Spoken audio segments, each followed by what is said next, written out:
Hello, friends. I'm Alexius Varro, guiding you through the art of Stoic living. Today, we're diving into a profound lesson from one of my favorite Stoic philosophers, Seneca, particularly his thoughts on being ruthless about things that don't matter. Let's explore how this can transform your life by helping you reclaim your time and focus on what truly matters.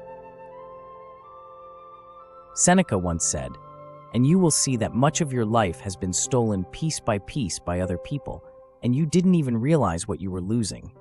Remember how many empty worries, foolish pleasures, greedy pursuits, and deceitfully polite chatter have taken from you, and how little has been left to you of your own.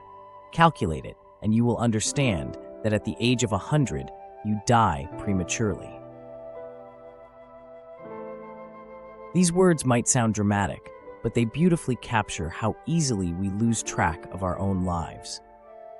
So many of us live on autopilot, saying yes to everything that comes our way, whether it's an invitation to a social event, a request at work, or even a distracting thought or emotion that consumes our time and energy.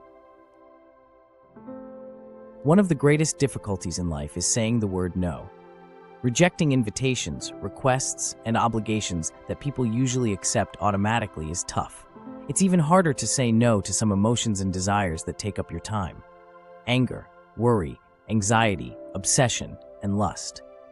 Individually, these urges might seem insignificant, but without control, they can become just as much of a commitment as any other aspect of life. For instance, how often do you find yourself swamped with tasks or commitments that you didn't really want to accept in the first place? It's easy to be caught up in the moment and agree to things that later turn out to be mere distractions. This is why learning the power of no is essential. If you're not careful, these compulsions to say yes will ruin your life. Have you ever wondered how to gain back a little time, how to feel less buried in tasks? By learning to say no more often, you start to reclaim your time and your life. Saying no might include declining an invitation. No, thank you. Refusing to get involved in a discussion that doesn't add value to your life. No, I'm not going to get involved in that.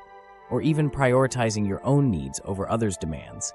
No, I can't right now. Yes, it might hurt someone's feelings. It might alienate some people. It might demand serious effort and a lot of courage too. But remember this, the more often you say no to what doesn't matter, the more often you can say yes to what does. This is where true freedom and fulfillment lie. Imagine your time as a precious resource, much like a budget. Just as you would be judicious with your financial resources, it's crucial to be meticulous with your time. Accept this challenge today.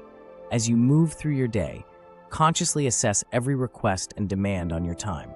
Ask yourself, does this truly align with my values and priorities? If the answer is no, practice the courage to say no. To further cement this concept, let's take a page from the history of Stoicism.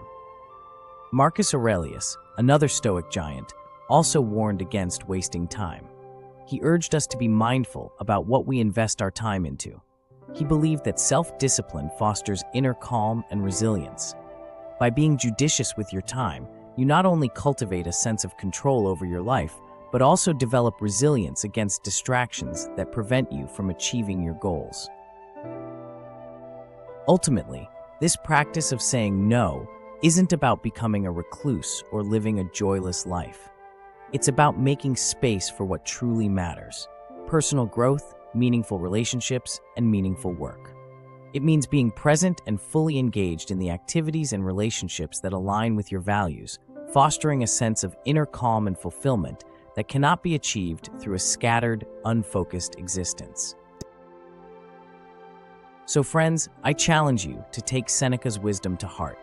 Be ruthless about what doesn't matter, liberate your time, and focus on what truly enriches your life. Try it for a week and see how it transforms your perspective and your ability to live a more intentional, stoic life. Let's continue this journey of growth and fulfillment together. Until next time, stay resilient, stay disciplined, and above all, stay true to what genuinely matters. Thank you for being here, and if you haven't yet, Make sure to subscribe for more insights into living a fulfilling Stoic life. See you soon.